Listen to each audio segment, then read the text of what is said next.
suvni ichiversangiz, ishonimizki, sizning teningiz cho'qim intayin sog'lom bo'ladi. Intayin zo'r manfaatga erishadi. Siz mana bu bir stakan suvga intayin yaxshi muomala qilsangiz, shu bir stakan suvning sizga qaytargan javobi. Oshpazlarning bizga tomoq etib berganiga rahmat. Ko'pchilikka rahmat.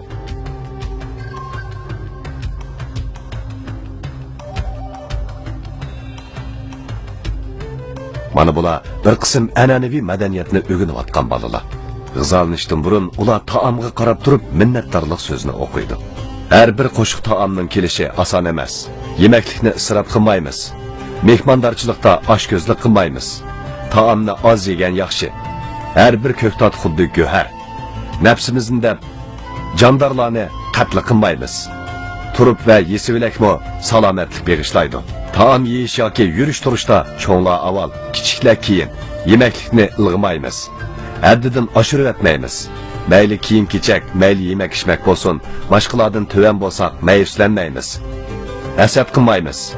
Qachonda tamoq ichib qolsa, yo'ldagi soillarni esingga ol.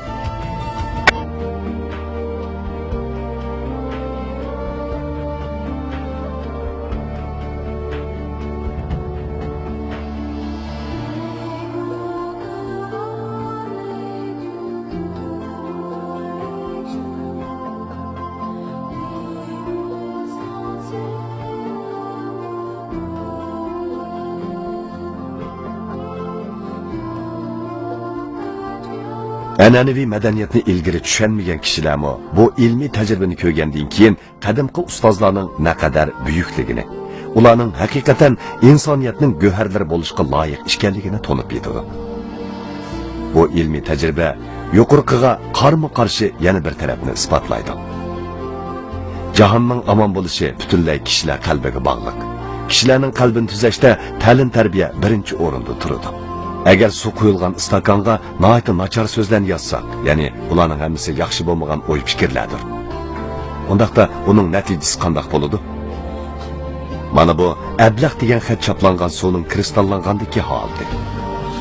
Bu bo'lsa, sen men qilib bergin degan xat chaplangan suvning kristallangan holdi.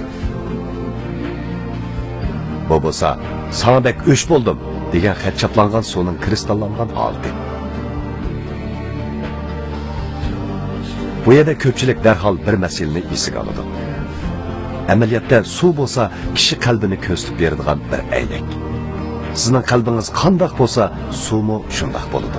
Shuning uchun biri sizdan sizning qalbingiz qanday, siz ko'rib baqqanmi deb so'rasa, siz o kishiga shunday, men ko'rgap, menda bir mehr muhabbatlik qalb bor.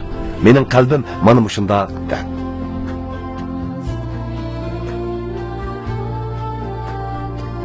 Kishilar albatta shuni tunib yetalaydi-ki, agar bir odamning qalbi davomli mushu xil holatda bo'lsa, bunda qalbga ega kishining tan salomatligi albatta yaxshi, umr uzun bo'ladi.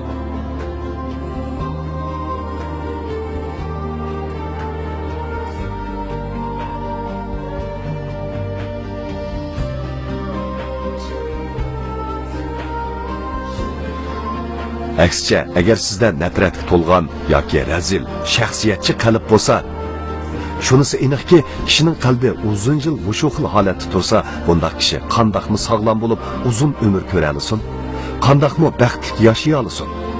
Mana bu bugungi kunda nurg'un kishilarning garchi puli ko'p, huquqi cho'ng, nomi mashhur bo'lsa-mu, lekin turmushi nihoyatda azobli o'tishi, baxtini topolmasligining negizlik sababi.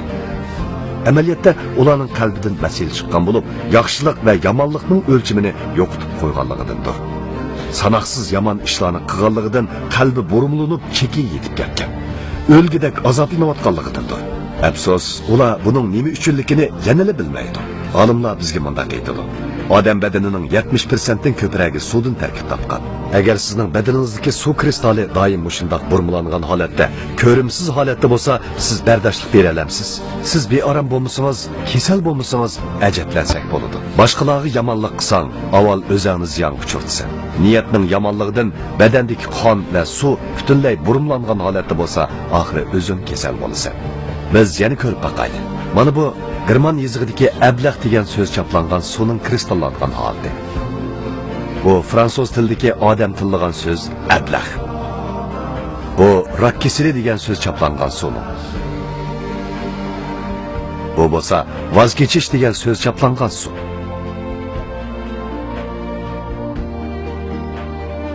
Bu tushkunlashish degan so'z chaplangan su. Bu 11-sentabr degan so'z chaplangan su. Bu bo'lsa sen yaramaysan degan so'z chaplangan su. Bu besimbak ig'ir degan so'z chaplangan su. Endi biz bu parcha su kristaldan tuzilgan aynakka qarab selishtirib ko'rib, o'zimizning har bir kundagi ro'yi holatimizni esga olsaqla, biz o'z badanimizdagi 70% suvning qanday holatda ekanligini bilalaymiz. Ya'ni bizning badanimizdagi qon suyuqligiga qarab boqaylik. Uning hujayralari, uning molekulalari burmulinib qaysi holatga kelib qolgandi?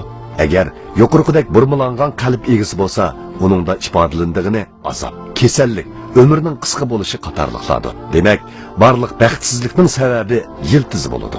Vaholanki, eng muhim sabab dal insonlarning o'shin topmasligi, tabiatning qonuniga xilof holda yashayotganligidandir. Bu bo'lsa, suvga tezda